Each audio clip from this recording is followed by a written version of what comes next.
Nadagdagan pa ang bilang ng mga Chinese vessel na na-monitor ng Philippine Navy na nakapwesto sa West Philippine Sea. Base sa latest report ng Philippine Navy mula August 27 hanggang September 2 ngayong taon, mayroong nasa 203 Chinese vessels ang kanilang namataan sa loob ng karagatang sakop ng Pilipinas.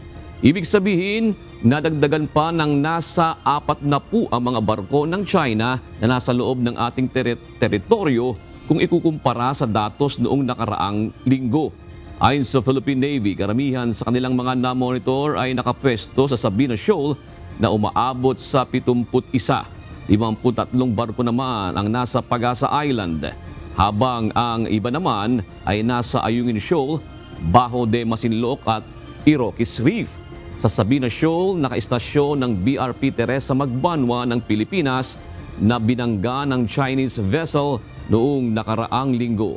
Nauna nang sinabi ng Philippine Coast Guard na ginagamit ng China ang kanilang mga barko upang paigtingin ang kanilang presensya at panghaharas sa West Philippine Sea.